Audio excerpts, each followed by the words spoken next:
Welcome back, friends, to this brand new Techhandy course on VMware vSphere 7. If you're interested in VMware virtualization, you're in the right place. In this video, we are going to install 4 ESXi nested hosts. We'll configure 2 disks, a 50 GB disk, which will act as our primary boot disk. Think of it like the USB or boot drive on a real physical ESXi server. Then, I'll add a second disk with 1 TB, 1000 GB, of space using thin provisioning. This larger disk will later be used as our local data store for each host, where we can store virtual machines and can later use as cluster data store. On the first host, Node 01 will also use this data store to deploy the vCenter server appliance, VCSA, later in the series. Each ESXi host will have 4 virtual network adapters attached. These will represent different network segments for our virtual lab, such as management, storage, vMotion, and virtual machine traffic. For now, we'll just attach them to our existing virtual networks in Workstation, and later we'll map and configure them properly inside vSphere. As you can see, on my host device, I have a system equipped with 32 virtual CPUs and 96 GB of RAM. To keep things balanced, I'll be assigning 16 GB of RAM and 4 virtual CPUs to each of my 4 ESXi hosts. However, you don't need this much hardware to follow along. You can absolutely configure your lab with fewer resources, for example, smaller memory or CPU allocations, depending on what's available on your machine. You can also create fewer hosts if needed. I'll be creating 4 because later in the series, I'll demonstrate how to configure multiple data centers and set up failover scenarios within vSphere. Before we start creating the ESXi virtual machines, let's quickly review the network setup and supporting services.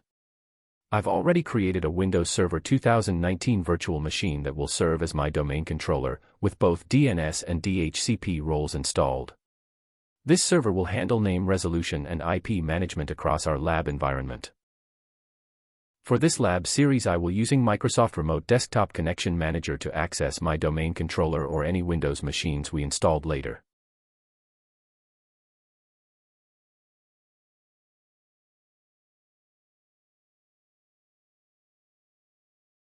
First, we'll open the DNS Manager and create forward lookup entries for each of our ESXi hosts. For example, entries such as node01.techhandy.com, node02.techhandy.com, and so on. We'll also make sure reverse lookup zones are created and properly configured. This ensures that IP addresses can resolve back to host names, something that becomes very important when we integrate vCenter later on. Each host will have its own corresponding IP address.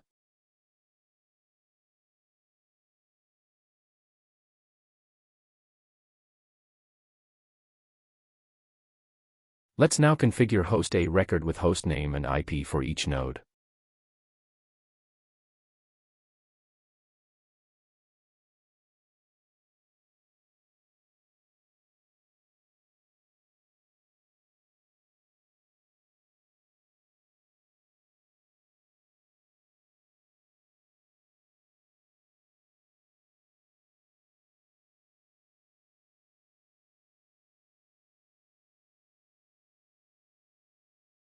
Next, let's set up our DHCP scope.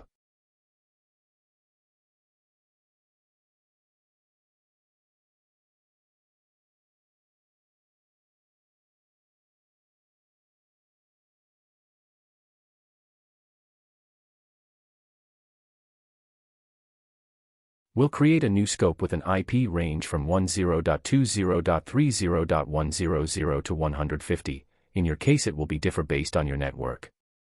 This will cover our lab environment and any virtual machines we add later.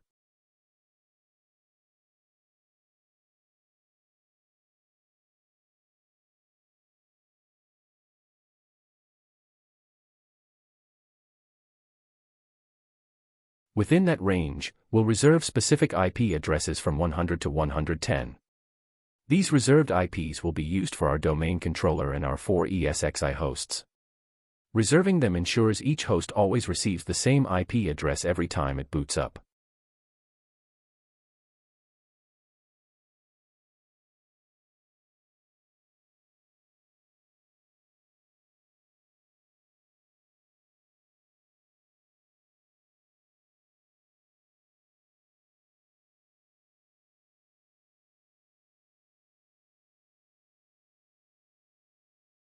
For each ESXi host, we'll copy its first virtual NIC MAC address from VMware Workstation and use it to create the DHCP reservation entry. This way, our hosts will always use the IPs we've assigned through DHCP. Now that our DNS and DHCP services are ready, let's start building the ESXi virtual machines inside VMware Workstation. As you can see, I have already downloaded the ISOs from Broadcom website. For each ESXi host, create a new virtual machine and select Custom Configuration so we can fine-tune the settings. Choose the ESXi 7 ISO image you downloaded earlier from Broadcom. For the disks, I'll start with a 50 GB disk which will act as our primary boot disk. Think of it like the USB or boot drive on a real physical ESXi server. Then, assign 16 GB of memory per host and 4 virtual CPUs. Each ESXi host will have 4 virtual bridge network adapters attached. These will represent different network segments for our virtual lab, such as management, storage, vMotion, and virtual machine traffic. For now, we'll just attach them to our existing virtual networks in Workstation, and later we'll map and configure them properly inside vSphere.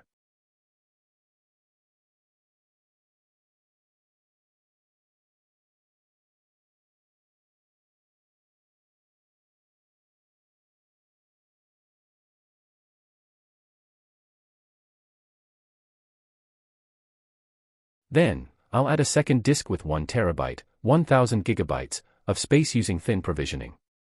On the first host, Node 01, we'll also use this data store to deploy the vCenter server appliance, VCSA, later in the series.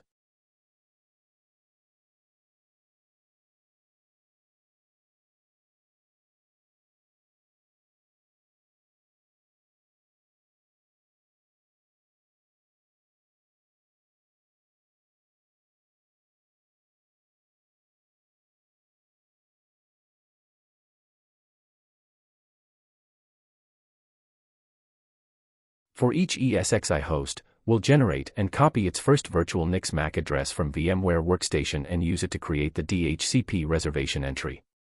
In real world you will use physical NIC MAC address. This way, our hosts will always use the IPs we've assigned through DHCP. Create the reservation entry of node 01 with the MAC address copied, and follow same steps for all other nodes.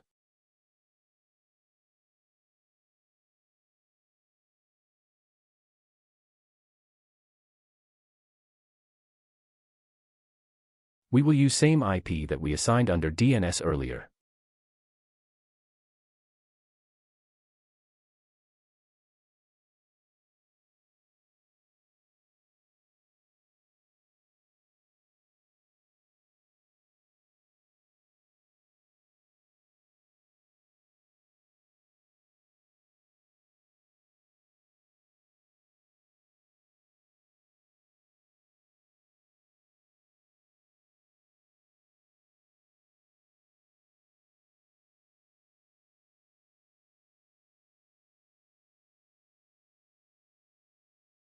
Let's quickly create all 3 rest of the nodes and their IP reservations under DHCP based on our DNS entries.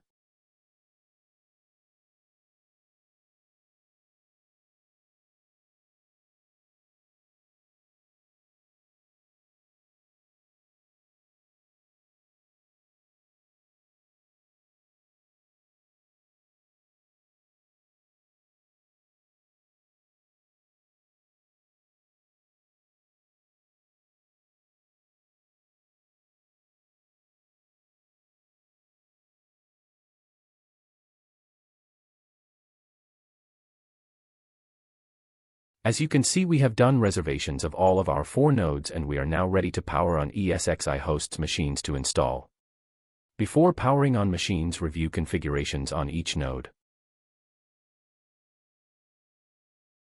Once the virtual machine settings are ready, finish the setup and power on all ESXi hosts. The installation process will begin and pretty simple.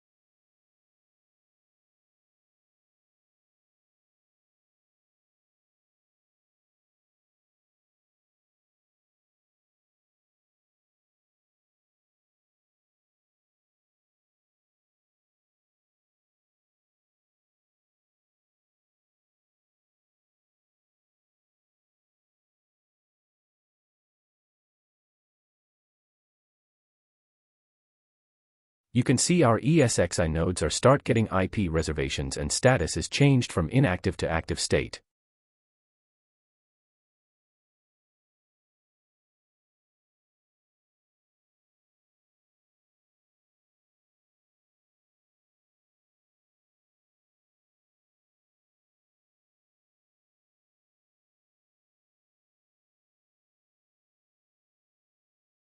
Follow the on-screen prompts, accept the license agreement. Select the 50 GB boot disk that we allocated as primary boot disk. Set a secure root password, and make sure to save it secure for later use. We go with default for rest of the settings. Follow same steps on all other 3 nodes.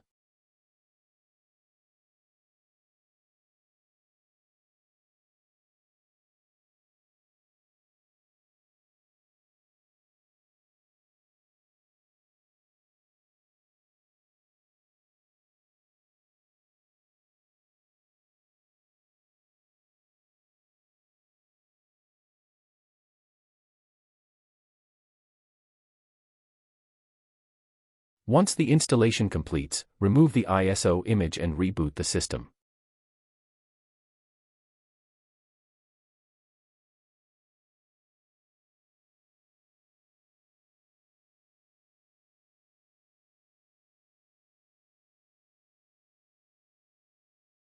Repeat the same process for the remaining 3 hosts.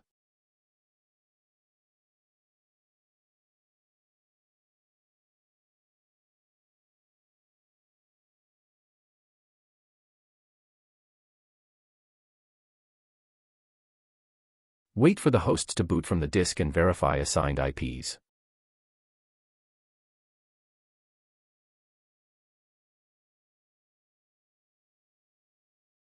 As you can see, our node 01 is back online and has our assigned IP. Verify same on all other nodes.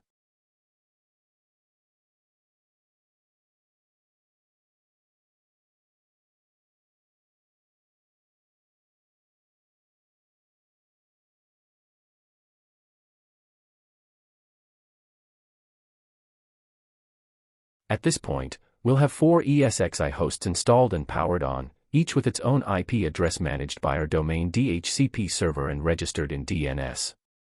In the next video, we'll review the ESXi configuration details, verify the network connectivity, and access each host using the built-in web interface. From there, we'll begin preparing our environment for vCenter installation and advanced vSphere features. So, stay tuned, make sure to subscribe, and let's continue building our VMware vSphere 7 lab step by step.